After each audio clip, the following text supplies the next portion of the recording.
The Festival at Panihati, Monday, June the 18th, 1883. Sri Ramakrishna had been invited to the great religious festival at Panihati, near Calcutta.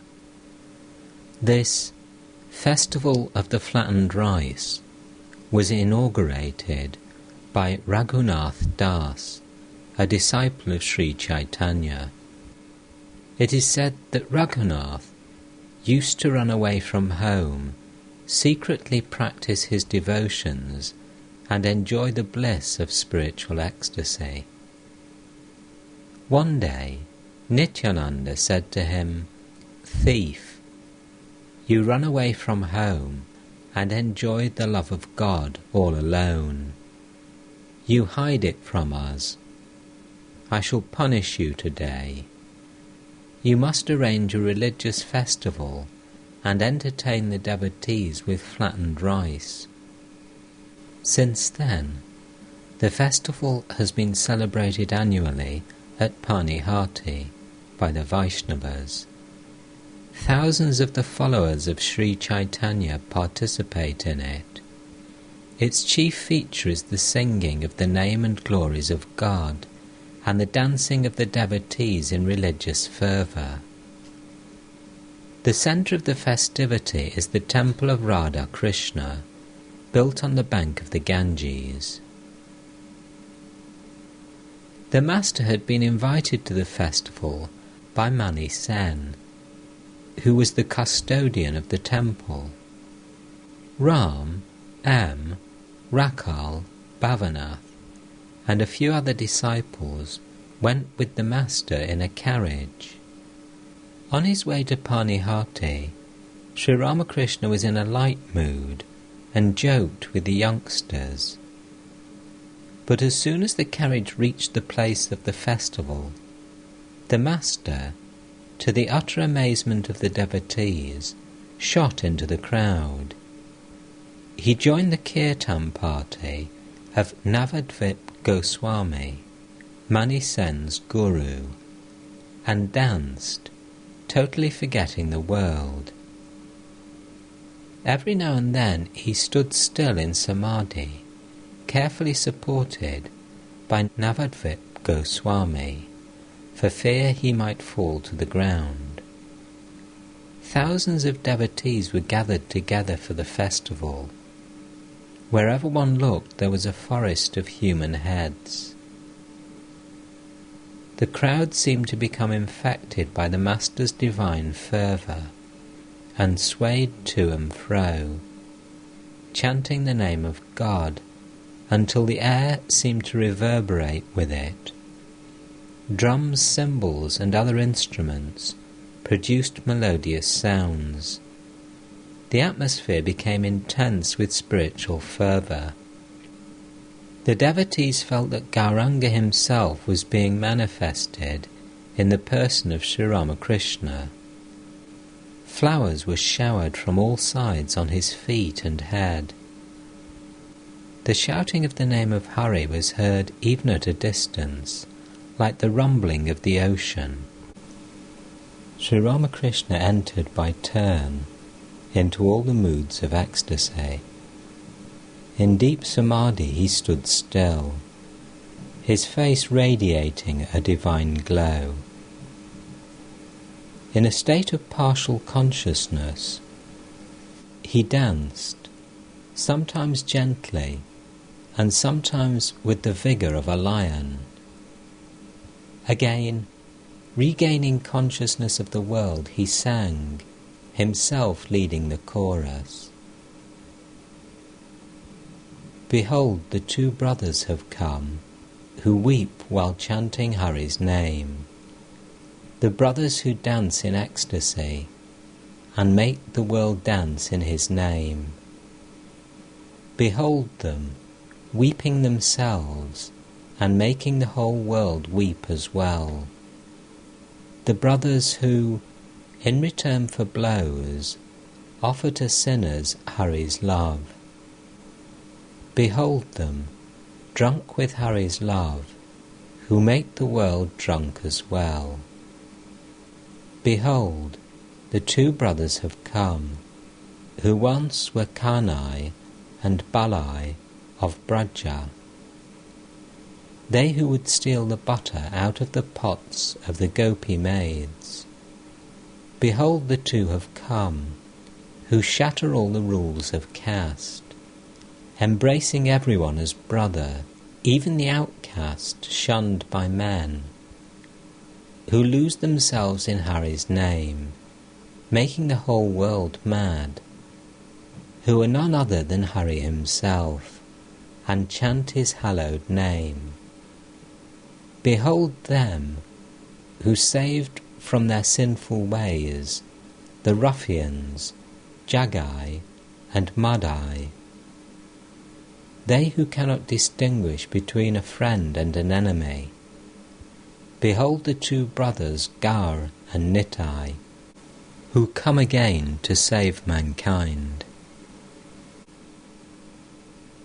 Again the Master sang, see how all Nadia is shaking under the waves of Gauranga's love. The crowd, with the Master in the centre, surged towards the temple of Radha Krishna. Only a small number could enter. The rest stood outside the portal and jostled with one another to have a look at Sri Ramakrishna. In a mood of intoxication, he began to dance in the courtyard of the shrine. Every now and then his body stood transfixed in deep samadhi. Hundreds of people around him shouted the name of God, and thousands outside caught the strain and raised the cry with full-throated voices. The echo travelled over the Ganges, striking a note in the hearts of people in the boats on the holy river, and they too chanted the name of God. When the kirtan was over, Mani Sen took Sri Ramakrishna and Navadvip Goswami into a room and served them with refreshments. Afterwards, Ram, M, and the other devotees were also served with prasad.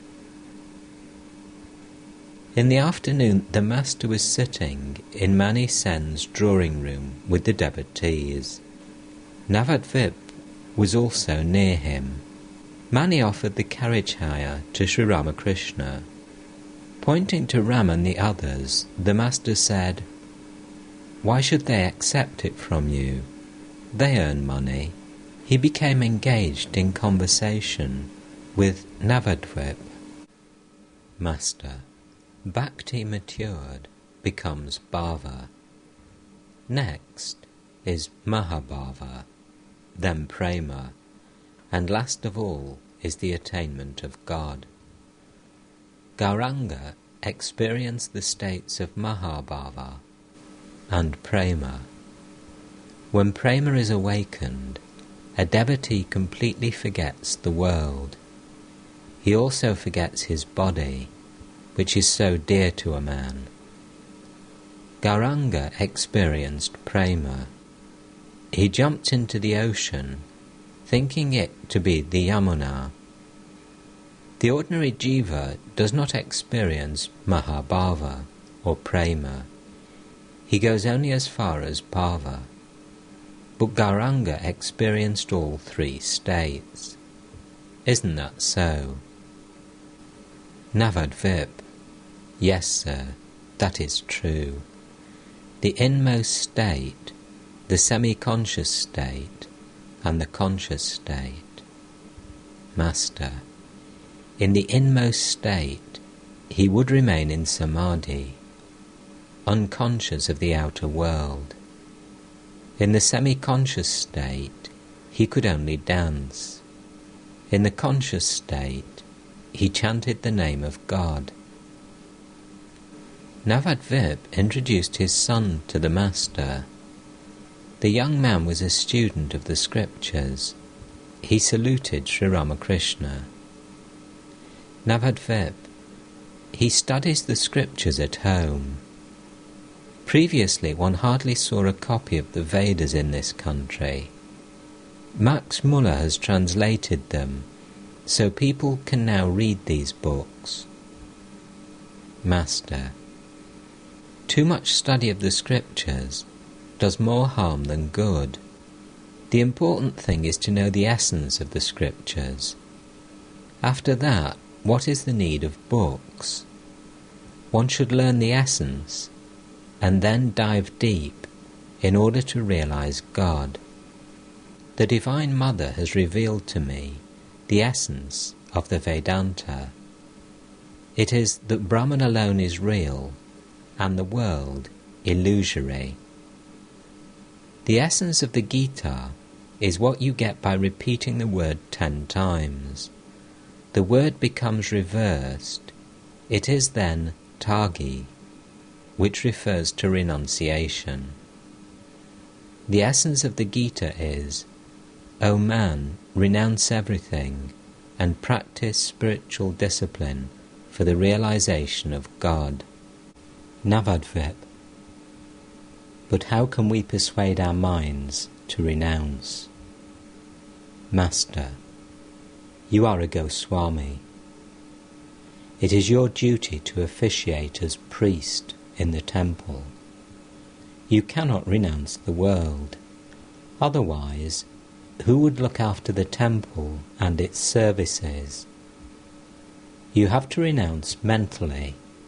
It is God Himself who has kept you in the world to set an example to men. You may resolve in your mind 1,000 times to renounce the world, but you will not succeed. God has given you such a nature that you must perform your worldly duties. Krishna said to Arjuna, "What do you mean, you will not fight? By your mere will you cannot desist from fighting. Your very nature will make you fight." At the mere mention of Krishna and Arjuna, the Master went into samadhi. In the twinkling of an eye, his body became motionless and his eyeballs transfixed, while his breathing could scarcely be noticed. At this sudden transformation, Navadvip and his son and the other devotees looked at the Master in mute wonder. Regaining partial consciousness, he said to Navadvip, "Yoga and Boga. You Goswamis have both. Now your only duty is to call on God and pray to Him sincerely. O God, I don't want the glories of Thy world-bewitching Maya. I want Thee alone." God dwells in all beings, undoubtedly. That being the case, who may be called His devotee? He who dwells in God, he who has merged his mind and life and innermost soul in God. The Master returned to the sense plane. Referring to his samadhi, he said to Navadvip, "Some say that this state of mine is a disease. I say to them, how can one become unconscious by thinking of Him whose consciousness has made the whole world conscious?" Mani Sen said goodbye to the invited Brahmins and Vaishnavas with suitable gifts of money. He offered 5 rupees to Sri Ramakrishna. The latter said that he could not possibly accept any money, but Mani insisted. The Master then asked him in the name of his Guru not to press him. Mani requested him again to accept the offering. Sri Ramakrishna asked M in a distressed voice whether he should take the money. The disciple made a vehement protest and said, "No, sir, by no means." Friends of Mani Sen gave the money to Rakal, requesting him to buy some mangoes and sweets for the Master. Sri Ramakrishna said to M, "I have definitely said to Mani that I would not accept the money. I feel free now, but Rakal has accepted it. His is now the responsibility. Sri Ramakrishna, accompanied by the devotees, took a carriage to return to Dakshineshwar. They were going to pass the temple garden of Mati Seal on the way. For a long time the Master had been asking M to take him to the reservoir in the garden in order that he might teach him how to meditate on the formless God. There were tame fish in the reservoir. Nobody harmed them. Visitors threw puffed rice and other bits of food into the water, and the big fish came in swarms to eat the food. Fearlessly the fish swam in the water and sported there joyously. Coming to the reservoir, the Master said to M, "Look at the fish. Meditating on the formless God is like swimming joyfully like these fish in the ocean of bliss and consciousness." Monday, June the 25th, 1883. Sri Ramakrishna was at Balaram Bose's house in Calcutta. Rakal and M were seated near him. The Master was in ecstasy. He conversed with the devotees in an abstracted mood. "Master, let me assure you that a man can realize his inner self through sincere prayer. But to the extent that he has the desire to enjoy worldly objects, his vision of the self becomes obstructed." M. Yes, sir. You always ask us to plunge into God. Master joyously. Yes, that's it. Let me tell you that the realization of self is possible for all, without any exception. M. That is true, sir. But God is the doer. He works through different beings in different ways, according to their capacity to manifest the divine. God gives to some full spiritual consciousness, and others he keeps in ignorance. Master, no, that is not so. One should pray to God with a longing heart. God certainly listens to prayer if it is sincere. There is no doubt about it. A devotee. Yes, sir. There is this I consciousness in us, therefore we must pray. Master to M. A man should reach the Nitya, the Absolute, by following the trail of the Leela, the relative. It is like reaching the roof by the stairs. After realizing the Absolute, he should climb down to the relative and live on that plane in the company of devotees, charging his mind with the love of God. This is my final and most mature opinion. God has different forms, and he sports in different ways. He sports as Ishvara, Deva, man, and the universe. In every age he descends to earth in human form, as an incarnation, to teach people love and devotion. There is the instance of Chaitanya. One can taste devotion and love of God only through his incarnations. Infinite are the ways of God's play, but what I need is love and devotion. I want only the milk. The milk comes through the udder of the cow. The incarnation is the udder. Was Sri Ramakrishna hinting that he was an incarnation of God? Did he suggest that those who saw him saw God? Did he thus speak about himself when speaking of Chaitanya. It was a hot day in June 1883. Sri Ramakrishna was sitting on the steps of the Shiva temples in the temple garden. M arrived with ice and other offerings and sat down on the steps after saluting the Master. Master to M. The husband of Mani Malik's granddaughter was here. He read in a book that God could not be said to be quite wise and omniscient. Otherwise, why should there be so much misery in the world? As regards death, it would be much better to kill a man all at once instead of putting him through slow torture.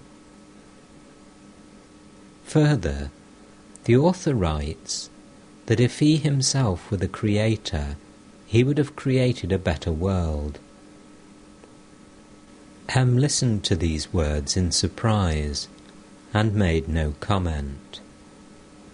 Master to M. Can a man ever understand God's ways?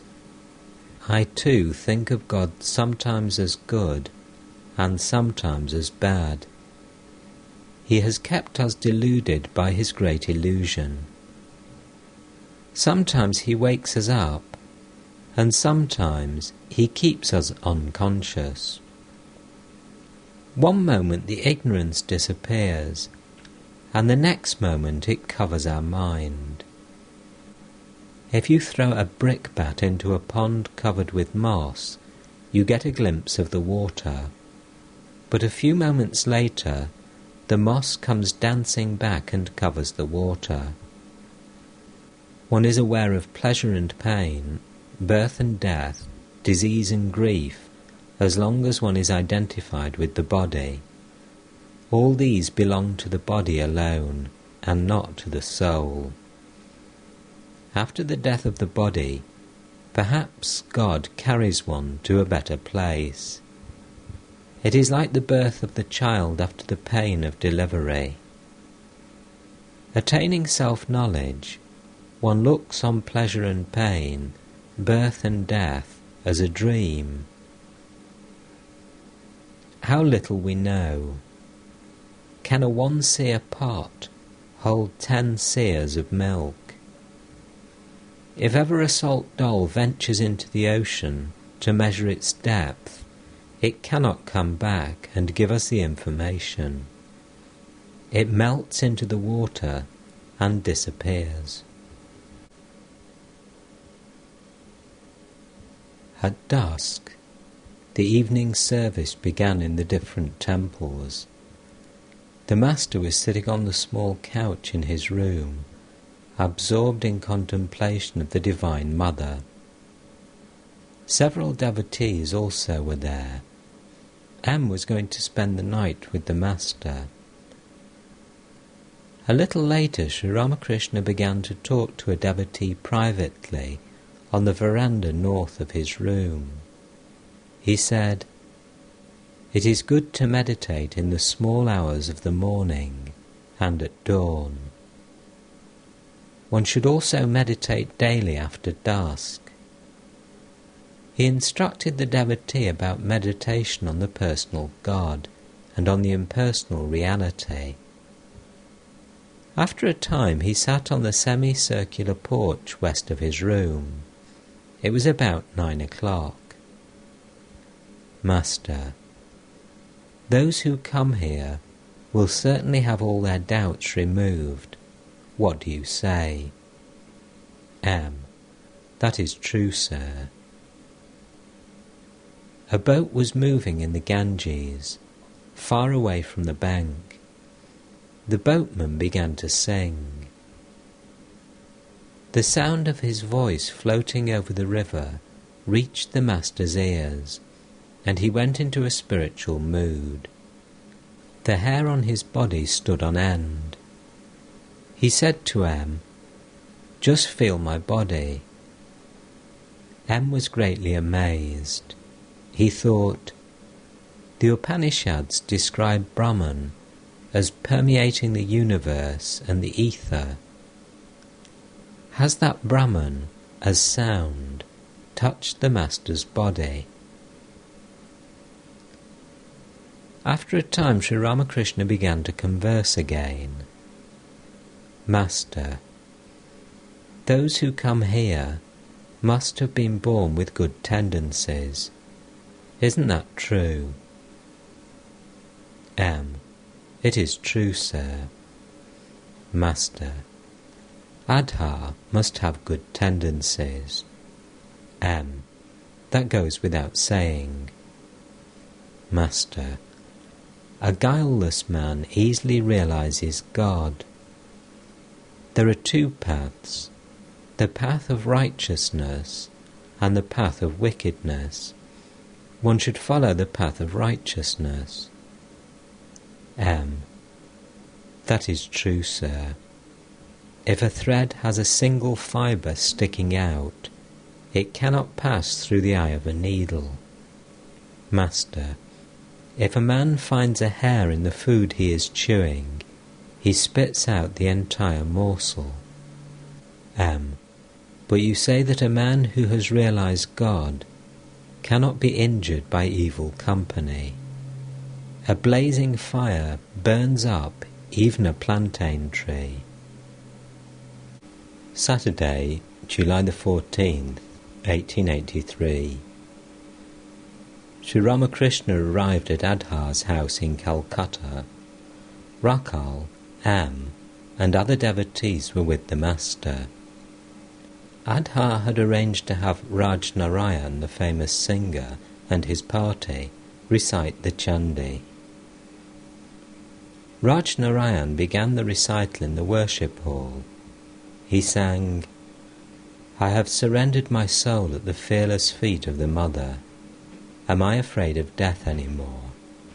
As the Master listened, he became filled with divine fervour and joined the musicians.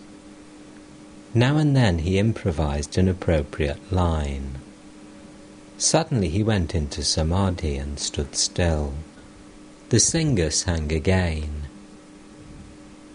Who is the woman yonder who lights the field of battle?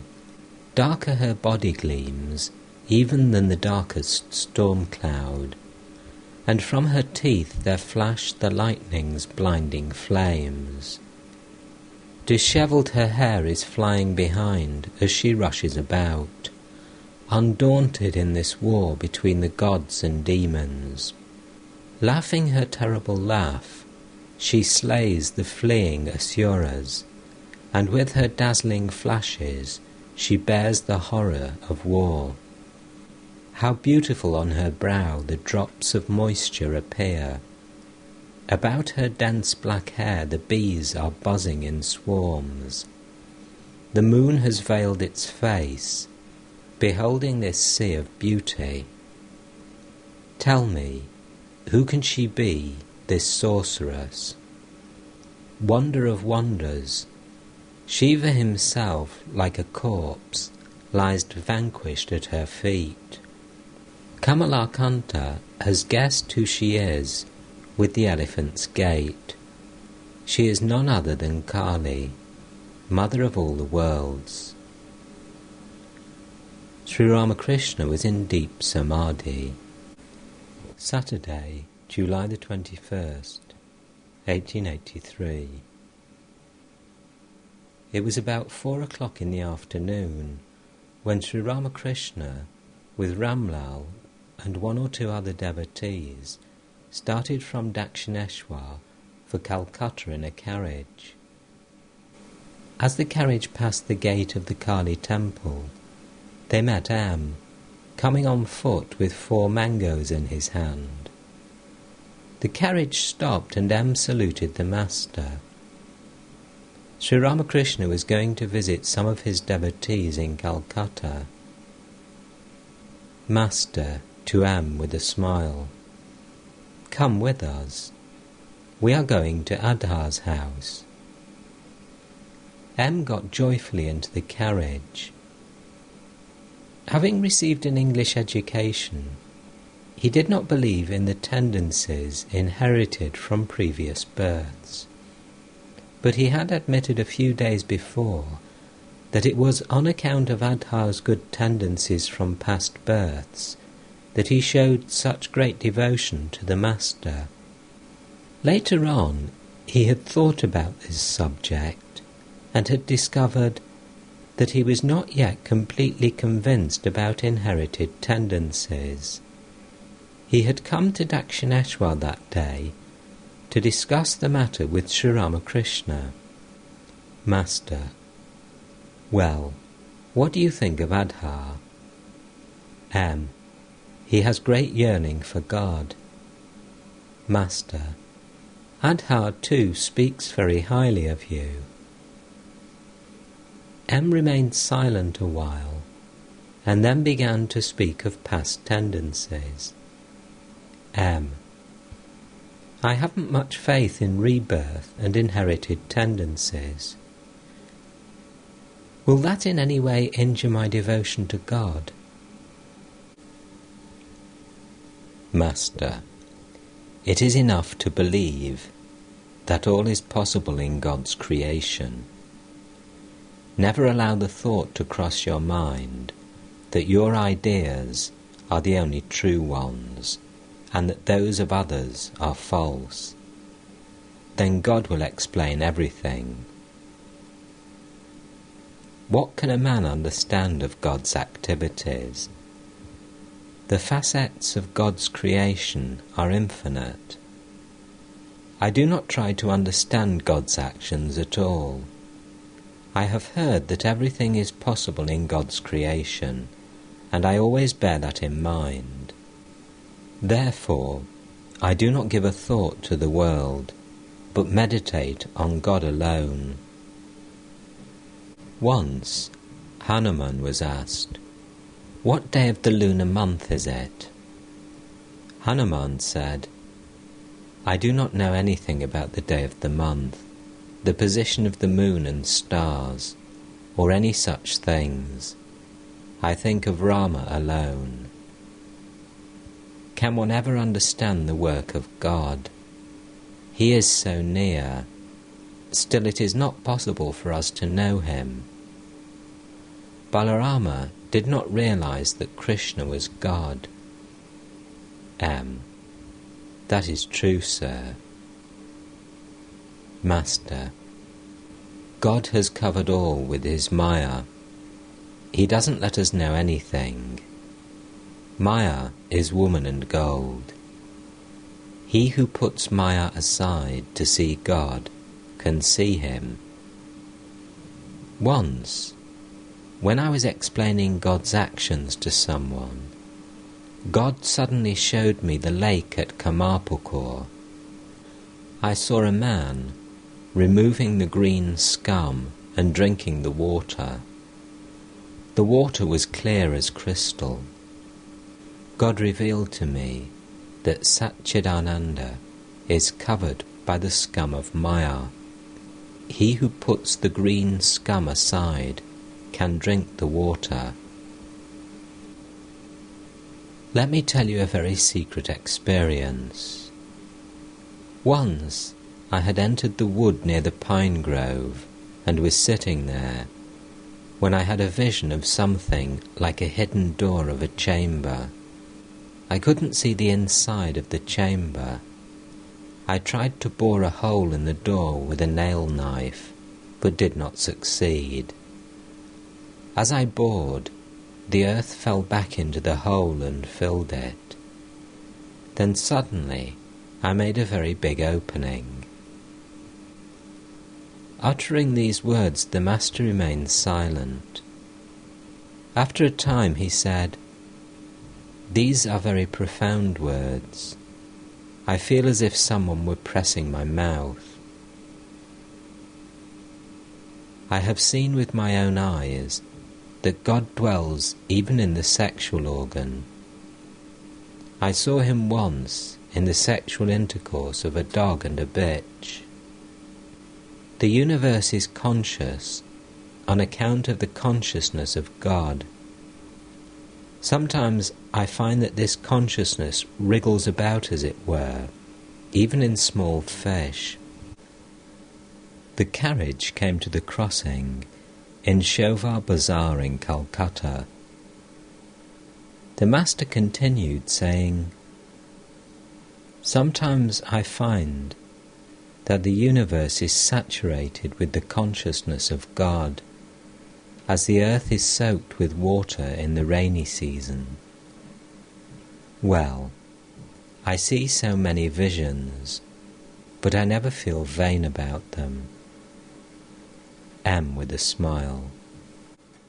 "That you should speak of vanity, sir." Master: "Upon my word, I don't feel vanity, even in the slightest degree." M. "There once lived a man in Greece, Socrates by name. A voice from heaven said that he was wise among men. Socrates was amazed at this revelation. He meditated on it a long time in solitude, and then realized its significance. He said to his friends, 'I alone of all people have understood that I do not know anything. But every man believes he is wise. In reality, all are ignorant.' Master: Now and then I think, what is it I know that makes so many people come to me? Vaishnav Charan was a great pundit. He used to say to me, 'I can find in the scriptures all the things you talk about, but do you know why I come to you? I come to hear them from your mouth.' M. All your words tally with the scriptures. Navadvip Goswami also said that the other day at the festival at Panihati. You told us that day that by repeating the word Gita a number of times, one reverses it and it becomes Tagi, which refers to renunciation. Renunciation is the essence of the Gita. Navadvip Goswami supported your statement from the grammatical standpoint. Master: Have you found anyone else resembling me? Any pundit or holy man? M. God has created you with his own hands, whereas he has made others by machine. All others he has created according to law. Master, laughing to Ramlal and the other devotees. Listen to what he is saying. Sri Ramakrishna laughed for some time and said at last, "Really and truly, I have no pride. No, not even the slightest bit." M. Knowledge does us good in one respect at least. It makes us feel that we do not know anything, that we are nothing. Master, right you are. I am nothing, I am nobody. Do you believe in English astronomy? M. It is possible to make new discoveries by applying the laws of Western astronomy. Observing the irregular movements of Uranus, the astronomers looked through their telescopes and discovered Neptune shining in the sky. They can also foretell eclipses. Master: Yes, that is so. The carriage drove on. They were approaching Adhar's house. Sri Ramakrishna said to M, "Dwell in the truth, and you will certainly realize God." M. You said the other day to Navadvip Goswami, "O God, I want Thee. Please do not delude me with Thy world-bewitching Maya. I want to realize Thee." Master: Yes. One should be able to say that from one's innermost soul. Sri Ramakrishna arrived at Adhar's house and took a seat in the parlour. Ramlal, Adhar, M, and the other devotees sat near him. Rakhal was staying with his father in Calcutta. Master to Adhar: "Didn't you let Rakhal know that I was coming?" Adhar: "Yes, sir, I have sent him word." Finding that the master was eager to see Rakhal, Adhar at once sent his carriage to fetch him. Adhar had been yearning to see the master that day, but he had not definitely known that Sri Ramakrishna was coming. Adhar: "You haven't been here for a long time. I prayed to God today that you might come. I even shed tears." The master was pleased and said with a smile, "You don't mean that." It was dusk and the lamps were lighted. Sri Ramakrishna saluted the Divine Mother with folded hands and sat quietly absorbed in meditation. Then he began to chant the names of God in his sweet voice. Govinda, Govinda, Satchidananda, Hari, Hari. Every word he uttered showered nectar on the ears of the devotees. Ramlal sang in praise of Kali, the Divine Mother. "Thy name, I have heard, O consort of Shiva, is the destroyer of our fear. And so on thee I cast my burden. Save me, O kindly Mother. Out of thy womb the world is born, and thou it is that dost pervade it. Art thou Kali? Art thou Radha? Who can ever rightly say? Mother, in every living creature thou dost have thy dwelling place. As Kundalini, thou dost live in the lotus of the Muladhara. Above it lies the Svadhisthana, where the four-petalled lotus blooms. There also thou dost make thy home, O mystic power of Kundalini. In the four petals of that flower, and in Vajrasana's 6 petals, at the navel is Manipura, the blue 10-petalled lotus flower. Through the pathway of Shushumna thou dost ascend and enter there. O Lady of the Lotuses, in lotus blossoms thou dost dwell. Beyond them lies the lake of nectar, in the region of the heart, where the 12-petalled lotus flower enchants the eye with scarlet flame. When thou dost open it, O Mother, touching it with thy lotus feet, the age-long darkness of the heart instantly scatters at thy sight. Above, in the throat, is the 16-petalled lotus flower of smoky hue. Within the petals of this flower there lies concealed a subtle space, transcending which one sees at length the universe in space dissolve. And higher yet, between the eyebrows, blossoms the lotus of 2 petals, where the mind of man remains a prisoner and past controlling. From this flower the mind desires to watch the sportive play of life. Highest of all, within the head, the soul-enthralling centre is, where shines the 1,000-petalled lotus, Mahadeva's dwelling place. Having ascended to his throne, O spouse of Shiva, sit beside him. Thou art the primal power, O Mother, she whose senses are controlled.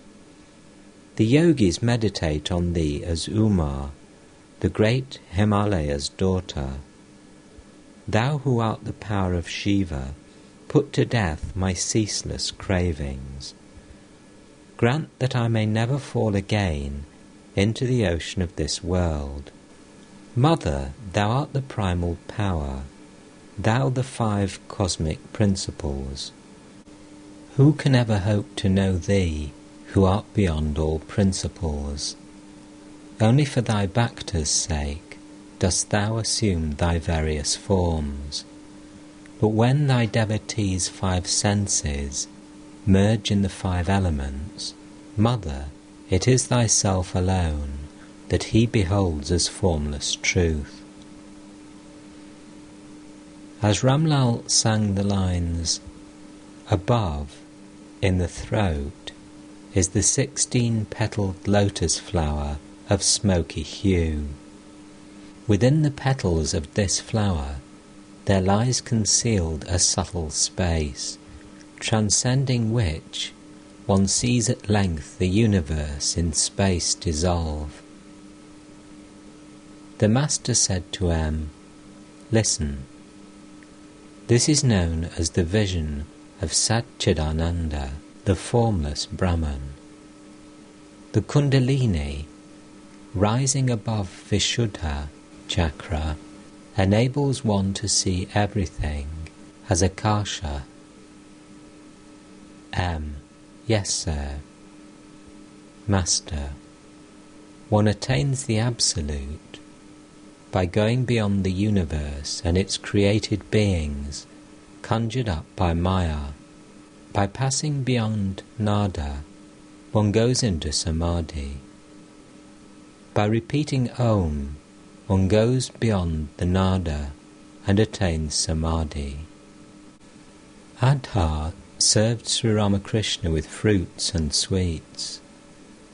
The Master left for Jaddu Malik's house.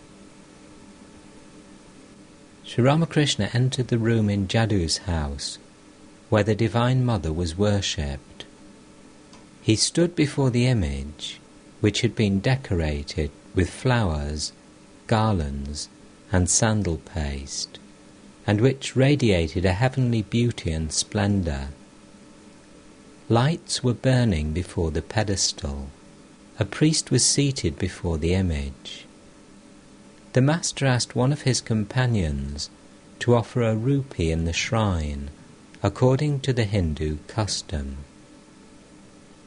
Sri Ramakrishna stood a long time with folded hands before the blissful image, the devotees standing behind him. Gradually he went into Samadhi, his body becoming motionless and his eyes fixed. With a long sigh he came back to the world of the senses and said, still intoxicated with divine fervour, Mother, goodbye. But he couldn't leave the place. He remained standing there. Addressing Ramlal, he said, please sing that song, then I shall be all right. Ramlal sang, O Mother, consort of Shiva, thou hast deluded this world. The Master went to the drawing room with the devotees. Every now and then he said, O Mother, please dwell in my heart. Jaddu was sitting in the drawing room with his friends. The Master sat down, still in an ecstatic mood, and sang, O Mother, ever blissful as thou art, do not deprive thy worthless child of bliss. Finishing the song, he said to Jaddu, still in a state of divine fervour, Well, sir, what shall I sing? Shall I sing, Mother, am I thine 8 months' child? He sang, Mother, am I thine 8 months' child? Thy red eyes cannot frighten me. My riches are thy lotus feet, which Shiva holds upon his breast. Yet when I seek my heritage, I meet with excuses and delays. A deed of gift I hold in my heart, attested by thy husband Shiva. I shall sue thee if I must, and with a single point shall win. If thou dost oppose me, thou wilt learn what sort of mother's son I am. This bitterly contested suit between the mother and her son, what sport it is, says Ramprasad. I shall not cease tormenting thee, till thou thyself shall yield the fight, and take me in thine arms at last. Coming down nearly to a normal state, the Master said, I shall take some of the Divine Mother's prasad. Then he ate a little of it. Jadoo Malik was sitting near him with several friends, among whom were a few of his flatterers. Master with a smile, well, why do you keep these buffoons with you? Jadoo with a smile, suppose they are, won't you redeem them? Master smiling, the water of the Ganges cannot purify a wine jar. Jadoo had promised the Master that he would arrange a recital of the Chandi in his house. Some time had elapsed, but he had not yet kept his promise. Master, well, what about the recital of the Chandi? Jadoo, I have been busy with many things. I haven't been able to arrange it. Master, how is that? A man gives his word and doesn't take it back. The words of a man are like the tusks of an elephant. They come out but do not go back. A man must be true to his word. What do you say? Jadoo with a smile, you are right. Master, you are a shrewd man. You do a thing after much calculation. You are like the Brahmin who selects a cow that eats very little, supplies plenty of dung, and gives much milk. All laugh. After a time he said to Jadoo, I now understand your nature. It is half warm and half cold. You are devoted to God and also to the world. The Master and his devotees were served by Jadoo with sweets and fruit, and then the party left for the home of Kailat Ghosh. Kailat Ghosh's house was a big mansion, but it looked deserted. As the Master entered the house, he fell into an ecstatic mood. Ramlal, and a few other devotees were with him. Their host was Kailat Ghosh's brother-in-law. He was an old man, a Vaishnava. His body was stamped with the name of God, according to the Vaishnava custom, and he carried in his hand a small bag containing his rosary.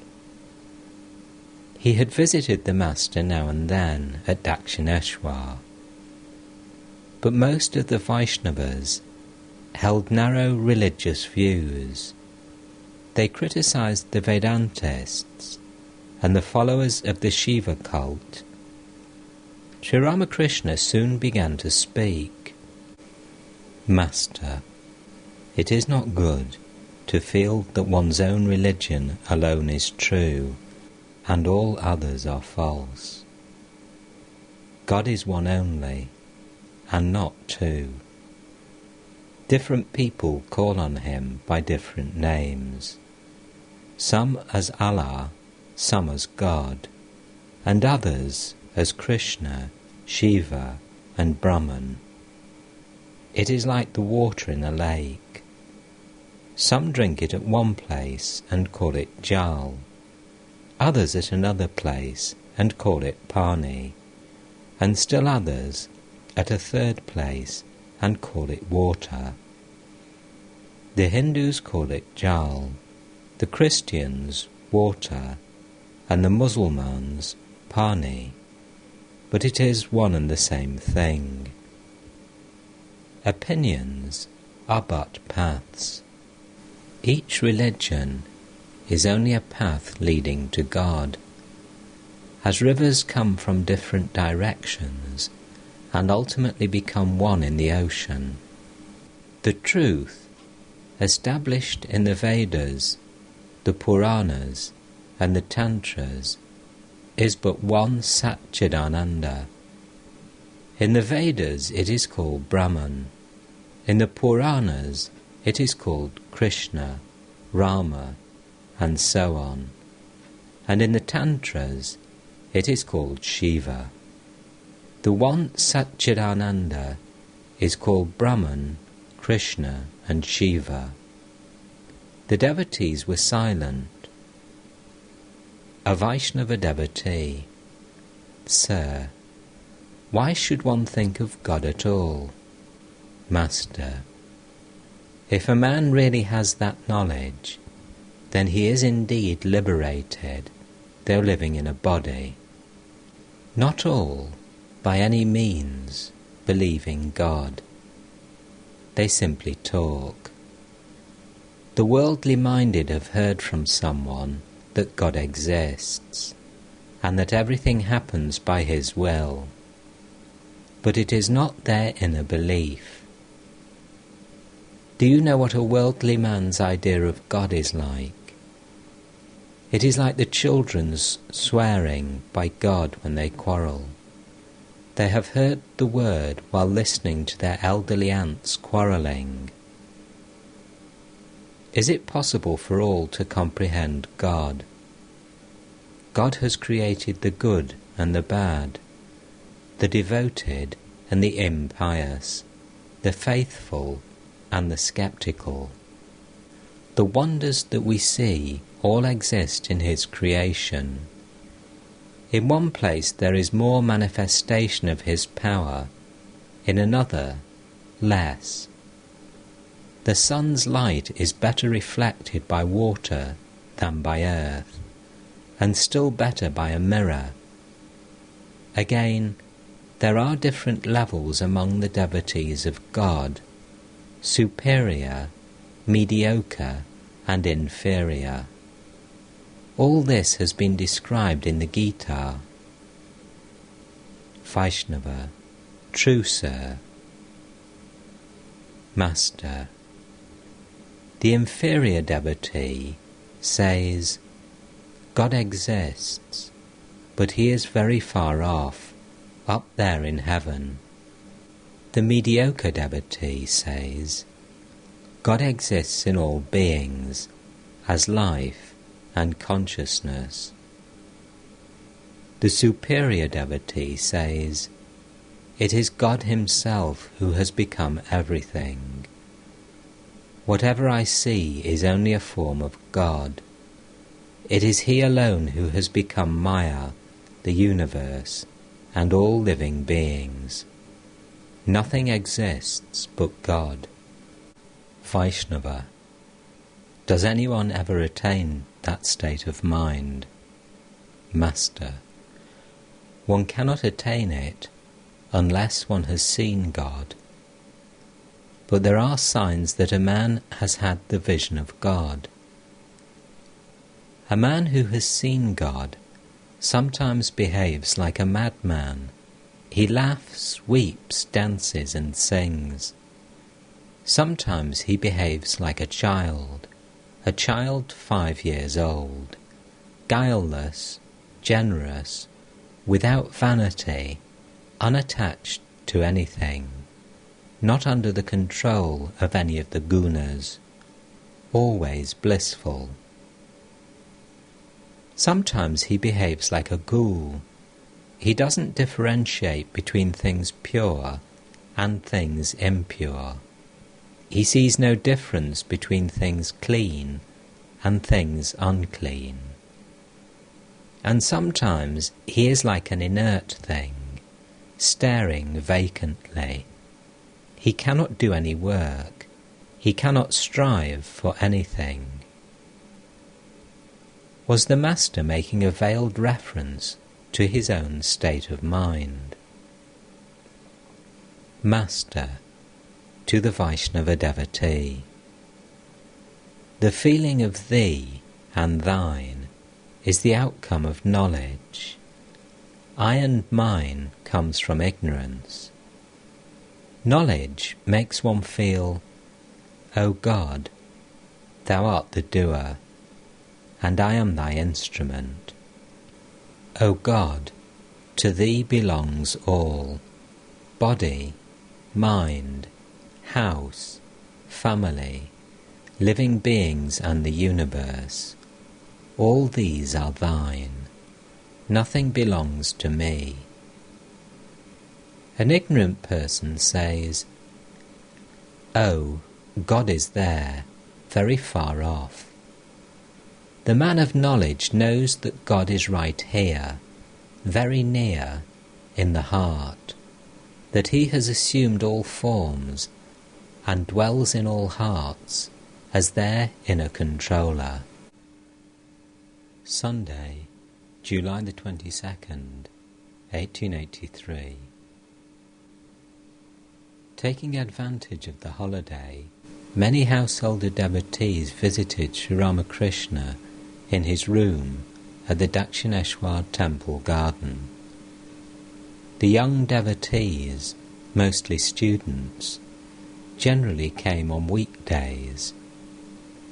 Sometimes the Master asked his intimate disciples to come on a Tuesday or a Saturday, days that he considered very auspicious for special religious instruction. Adhar, Rakal and M had come from Calcutta in a hired carriage. Sri Ramakrishna had enjoyed a little rest after his midday meal.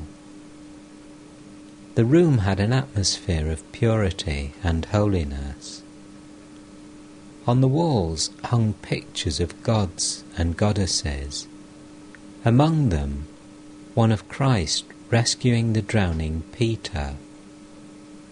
Outside the room were plants, laden with fragrant flowers, and the Ganges could be seen flowing toward the south.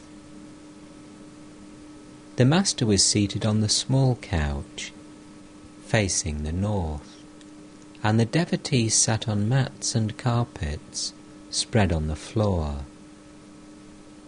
All eyes were directed toward him. Mani Malik, an old Brahmo devotee, about 65 years of age, came to pay his respects to the Master. He had returned a few months earlier from a pilgrimage to Benares and was recounting his experiences to Sri Ramakrishna. Mani Malik, a monk whom I met in Benares, said that no religious experience is possible without the control of the sense organs. Nothing could be achieved by merely crying, God, God. Master, do you understand the views of teachers like him? According to them, one must first practice spiritual discipline, self-restraint, self-control, forbearance and the like. Their aim is to attain nirvana. They are followers of Vedanta. They constantly discriminate, saying Brahman alone is real and the world illusory. But this is an extremely difficult path. If the world is illusory, then you too are illusory. The teacher who gives you the instruction is equally illusory. His words too are as illusory as a dream. But this experience is beyond the reach of ordinary man. Do you know what it is like?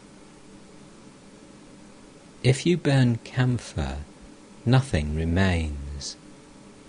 When wood is burnt, at least a little ash is left. Finally, after the last analysis, the devotee goes into samadhi. Then he knows nothing whatsoever of I, you, or the universe. Padmalochan was a man of deep wisdom. He had great respect for me, though at that time I constantly repeated the name of the Divine Mother. He was the court pundit of the Maharaja of Bourne. Once he came to Calcutta and went to live in a garden house near Kamarhati. I felt a desire to see him and sent Hriday there to learn if the pundit had any vanity. I was told that he had none. Then I met him. Though a man of great knowledge and scholarship, he began to weep on hearing me sing Ram Prasad's devotional songs. We talked together a long while. Conversation with nobody else gave me such satisfaction. He said to me, "Give up the desire for the company of the devotees. Otherwise, people of all sorts will come to you and make you deviate from your spiritual ideal." Once he entered into a controversy by correspondence with Utsavananda, Vaishnav Charan's guru. He told me an interesting incident. Once a meeting was called to decide which of the two deities, Shiva or Brahma, was the greater. Unable to come to any decision, the pundits at last referred the matter to Padmalochan. With characteristic guilelessness, he said, "How do I know? Neither I, nor any of my ancestors, back to the 14th generation, have seen Shiva or Brahma." About the renunciation of woman and gold, he said to me one day, "Why have you given up those things? Such distinctions as this is money and that is clay are the outcome of ignorance." What could I say to that? I replied, "I don't know all these things, my dear sir, but for my part, I cannot relish such things as money and the like." There was a pundit who was tremendously vain. He did not believe in the forms of God. But who can understand the inscrutable ways of the divine? God revealed himself to him as the primal power. This vision made the pundit unconscious for a long time. After regaining partial consciousness, he uttered only the sound ka, ka, ka. He could not fully pronounce Kali. A devotee: "Sir, you met Pundit Vidyasagar. What did you think of him?" Master: "Vidyasagar has both scholarship and charity, but he lacks inner vision. God lies hidden within him.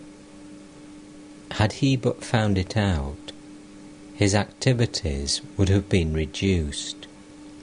Finally, they would have stopped altogether. Had he but known that God resides in his heart, his mind would have been directed to God in thought and meditation.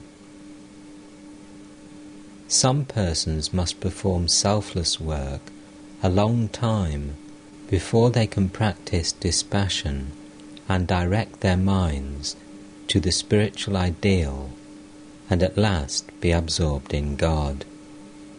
The activities that Vidyasagar is engaged in are good. Charity is very noble. There is a great deal of difference between daya, compassion, and maya, attachment.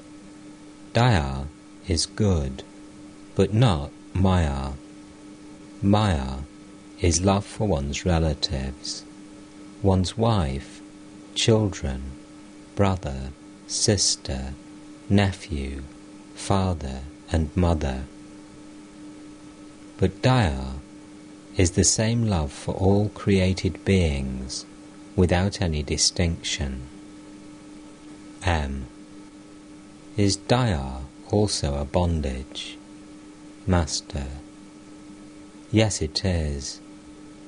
But that concept is something far beyond the ordinary man. Daya springs from sattva. Sattva preserves, rajas creates, and tamas destroys. But Brahman is beyond the three gunas. It is beyond prakriti.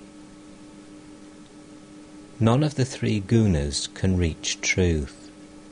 They are like robbers who cannot come to a public place for fear of being arrested. Sattva, rajas, and tamas are like so many robbers. Listen to a story. Once a man was going through a forest when 3 robbers fell upon him and robbed him of all his possessions. One of the robbers said, "What's the use of keeping this man alive?" So saying, he was about to kill him with his sword, when the second robber interrupted him, saying, "Oh no, what is the use of killing him?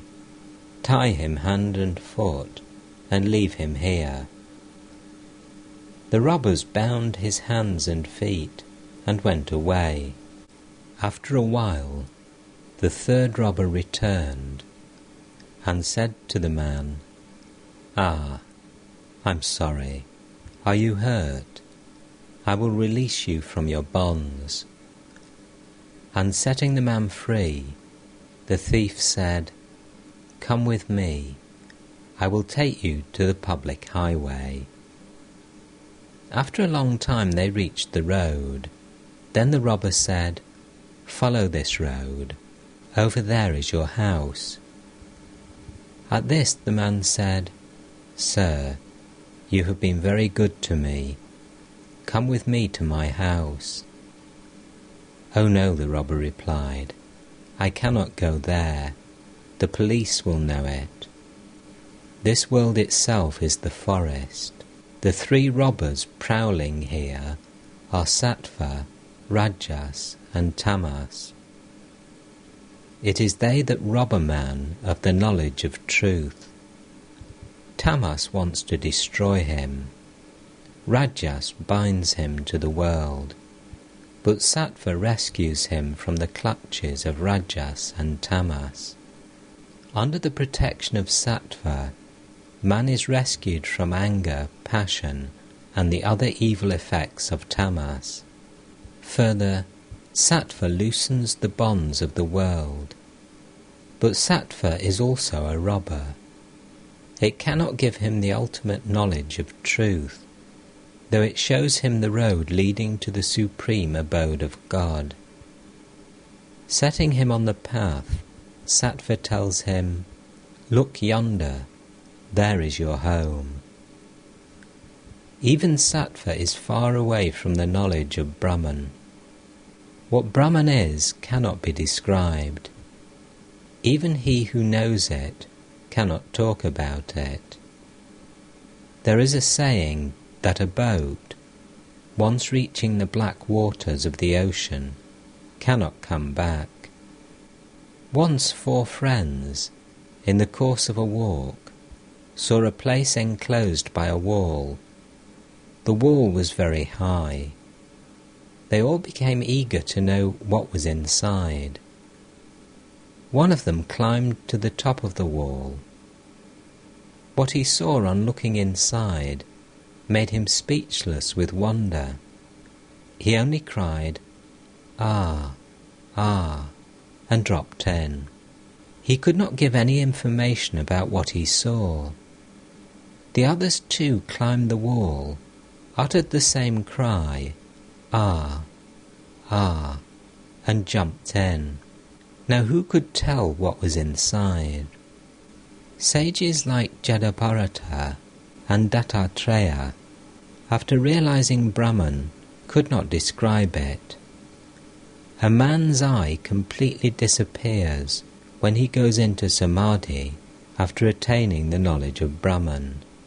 That is why Ramprasad sang, addressing his mind, "If you should find the task too hard, call upon Ramprasad for help." The mind must completely merge itself in knowledge, but that is not enough. Ramprasad, that is, the principle of I, must vanish too. Then alone does one get the knowledge of Brahman. A devotee: Sir, is it possible then that Shukadeva did not have the ultimate knowledge? Master: according to some people, Shukadeva only saw and touched the ocean of Brahman. He did not dive into it. That is why he could return to the world and impart religious instruction. According to others, he returned to the world of name and form after attaining the knowledge of Brahman for the purpose of teaching others. He had to recite the Bhagavata to King Parikshit and had to teach people in various ways. Therefore, God did not destroy his eye altogether. God kept in him the ego of knowledge.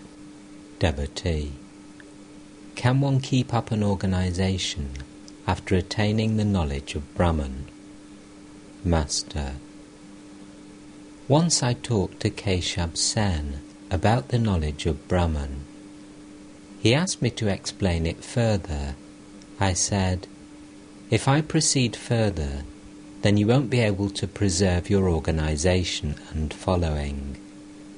Then please stop here, replied Keshab. All laugh. But still I said to Keshab, I and mine indicate ignorance. Without ignorance, one cannot have such a feeling as, I am the doer, these are my wife, children, possessions, name and fame. Thereupon Keshab said, Sir, if one gave up the I, nothing whatsoever would remain. I reassured him and said, I am not asking you to give up all of the I. You should give up only the unripe I. The unripe I makes one feel, I am the doer. These are my wife and children. I am a teacher. Renounce this unripe I and keep the ripe I, which will make you feel that you are the servant of God, his devotee, and that God is the doer and you are his instrument. Devotee: can the ripe I form an organization? Master: I said to Keshab Sen that the I that says, I am a leader, I have formed this party, I am teaching people, is the unripe I. It is very difficult to preach religion. It is not possible to do so without receiving the commandment of God. The permission of God is necessary. Shukadeva had a command from God to recite the Bhagavata. If, after realizing God, a man gets his command and becomes a preacher or teacher, then that preaching or teaching does no harm. His eye is not unripe, It is ripe. I asked Keshab to give up this unripe I. The ego that feels I am the servant of God and lover of God does not injure one. I said to him, "You have been constantly talking of your organization and your followers, but people also go away from your organization." Keshab answered, "It is true, sir. After staying in it several years, people go to another organization. What is worse, on deserting me, they abuse me right and left." "Why don't you study their nature?" I said. "Is there any good in making anybody and everybody a disciple?" I said to Keshab further, "You should accept the Divine Mother, the primal energy. Brahman is not different from its Shakti. What is Brahman is also Shakti. As long as a man remains conscious of the body, he is conscious of duality. It is only when a man tries to describe what he sees that he finds duality." Keshab, later on, recognized Kali.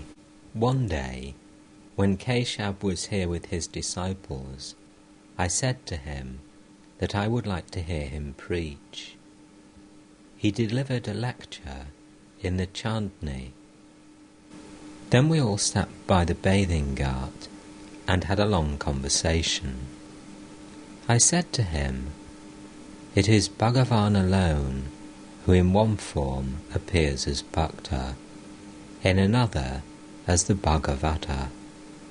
Please repeat Bhagavata, Bhakta, Bhagavan."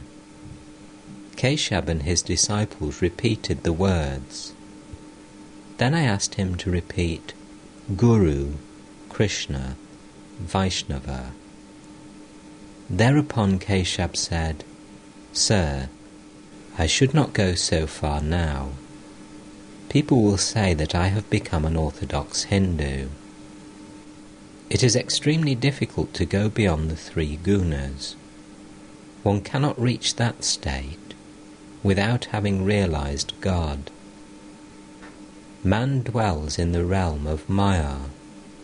Maya does not permit him to see God. It has made him a victim of ignorance." Once, Hridai brought a bull calf here. I saw one day that he had tied it with a rope in the garden so that it might graze there. I asked him, "Hridai, why do you tie the calf there every day?" "Uncle," he said, "I am going to send this calf to our village. When it grows strong, I shall yoke it to the plough." As soon as I heard these words, I was stunned to think, how inscrutable is the play of the divine Maya. Kamarpukur and Sihor are so far away from Calcutta. This poor calf must go all that way. Then it will grow, and at length it will be yoked to the plough. This is indeed the world. This is indeed Maya. I fell down unconscious. Only after a long time did I regain consciousness. It was 3 or 4 o'clock in the afternoon. M found Sri Ramakrishna seated on the couch in an abstracted mood. After some time he heard him talking to the Divine Mother. The Master said, "O Mother, why hast thou given him only a particle?" Remaining silent a few moments, he added, "I understand it, Mother. That little bit will be enough for him and will serve thy purpose. That little bit will enable him to teach people." Did the Master thus transmit spiritual powers to his disciples? Did he thus come to know that his disciples after him would go out into the world as teachers of men? Rakal was in the room. Sri Ramakrishna was still in a state of partial consciousness when he said to Rakal, "You were angry with me, weren't you? Do you know why I made you angry? There was a reason. Only then would the medicine work. The surgeon first brings an abscess to a head. Only then does he apply a herb, so that it may burst and dry up." After a pause he went on, "Yes, I have found Hazra to be like a piece of dry wood. Then why does he live here? This has a meaning too. The play is enlivened by the presence of troublemakers like Jatila and Kutila. To M. One must accept the forms of God. Do you know the meaning of the image of Jagathatri? She is the bearer of the universe. Without her support and protection, the universe would fall from its place and be destroyed. The Divine Mother, Jagathatri, reveals herself in the heart of one who can control the mind, which may be compared to an elephant. Rakal, the mind is a mad elephant. Master, therefore the lion, the carrier of the Divine Mother, keeps it under control. It was dusk. The evening service began in the temples. Sri Ramakrishna was chanting the names of the gods and goddesses. He was seated on the small couch with folded hands and became absorbed in the contemplation of the Divine Mother. The world outside was flooded with moonlight, and the devotees inside the Master's room sat in silence and looked at his serene face. In the meantime, Govinda of Belkaria and some of his friends had entered the room. Sri Ramakrishna was still in a semi-conscious state. After a few minutes he said to the devotees, "Tell me your doubts. I shall explain everything." Govinda and the other devotees looked thoughtful. Govinda: "Revered Sir, why does the Divine Mother have a black complexion?" Master: "You see her as black because you are far away from her. Go near, and you will find her devoid of all colour.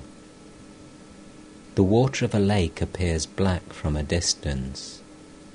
Go near, and take the water in your hand, and you will see that it has no colour at all. Similarly, the sky looks blue from a distance, but look at the atmosphere near you. It has no colour. The nearer you come to God, the more you will realize that He has neither name nor form. If you move away from the Divine Mother, you will find her blue, like the grass flower.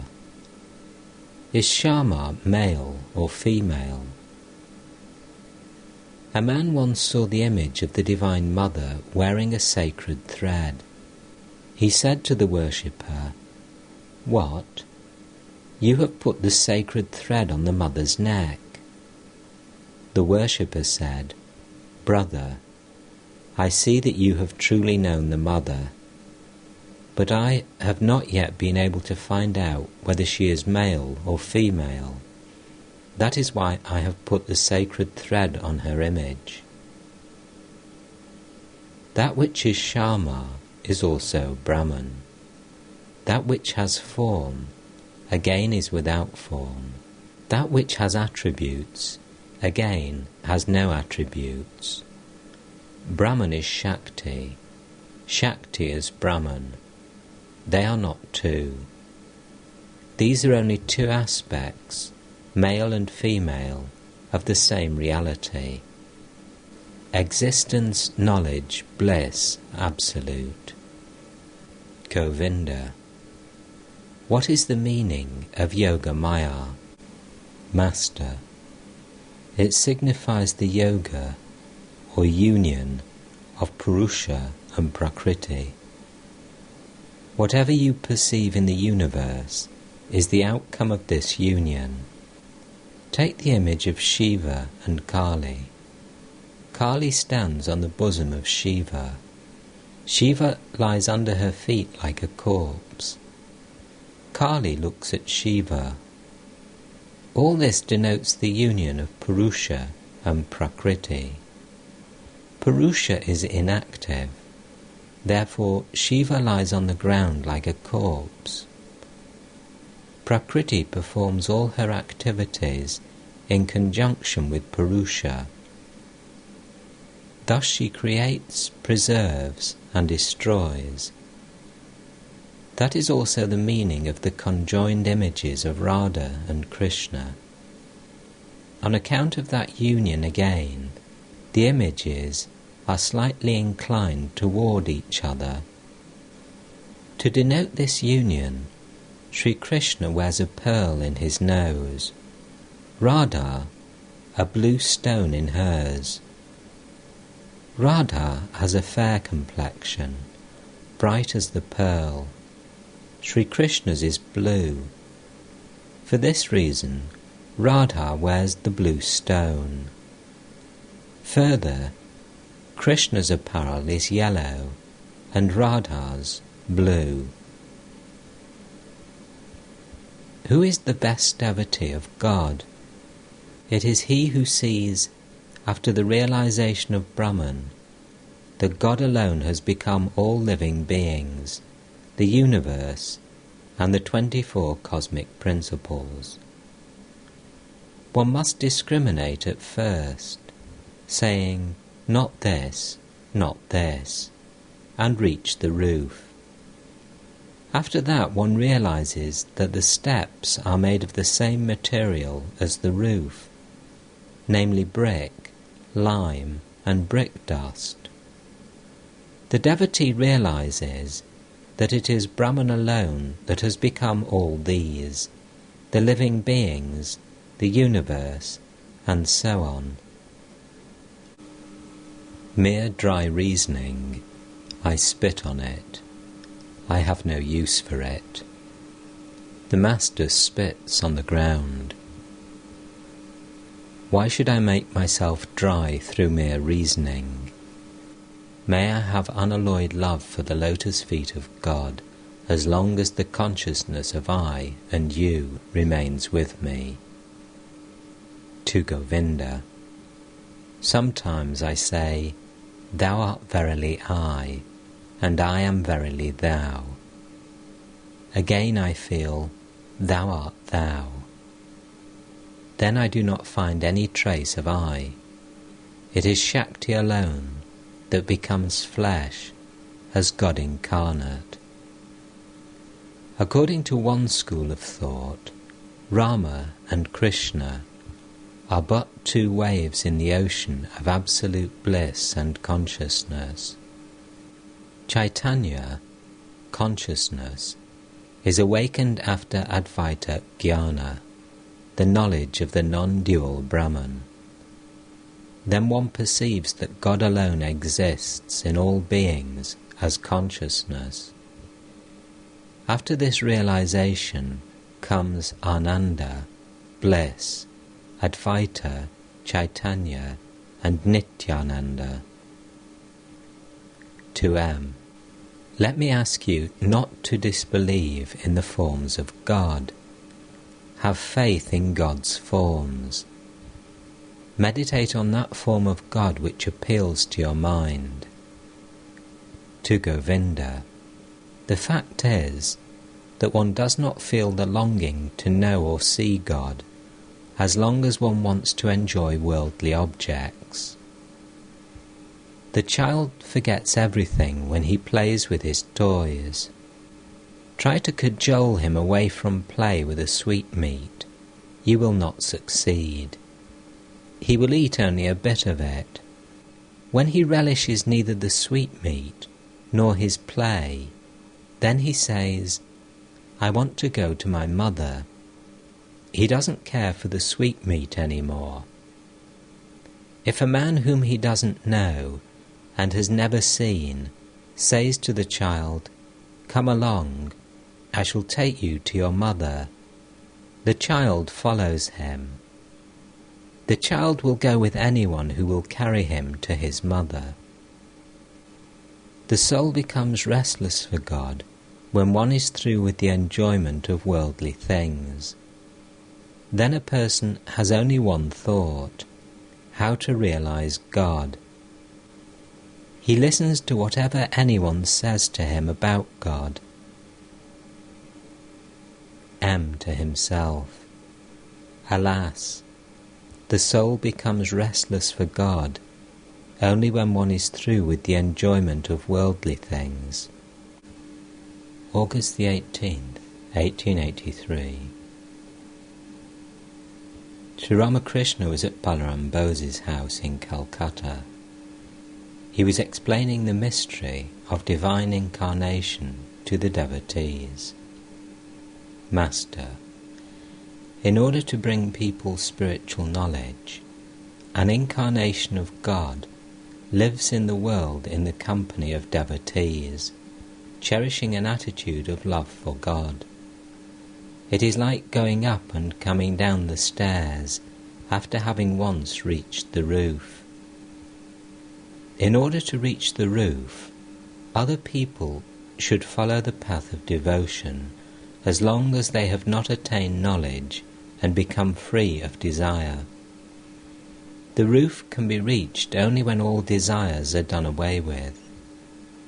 The shopkeeper does not go to bed before finishing his accounts. He goes to sleep only when his accounts are finished. To M. A man will certainly succeed if he will take the plunge. Success is sure for such a man. Well, what do you think of the worship conducted by Keshab, Shivanath, and the other Brahmo leaders? M. They are satisfied, as you say, with describing the garden, but they seldom speak of seeing the master of the garden. Describing the garden is the beginning and end of their worship. Master, you are right. Our only duty is to seek the master of the garden and speak to him. The only purpose of life is to realize God. Sri Ramakrishna then went to Adhar's house. After dusk he sang and danced in Adhar's drawing room. M, Rakal, and the other devotees were present. After the music he sat down, still in an ecstatic mood. He said to Rakal, "This religious fervour is not like rain in the rainy season, which comes in torrents and goes in torrents. It is like an image of Shiva that has not been set up by human hands, but is a natural one that has sprung up, as it were, from the bowels of the earth. The other day you left Dakshineshwar in a temper. I prayed to the Divine Mother to forgive you." The Master was still in an abstracted mood and said to Adhar, "My son, meditate on the deity whose name you chanted." With these words he touched Adhar's tongue with his finger and wrote something on it. Did the Master thereby impart spirituality to Adhar?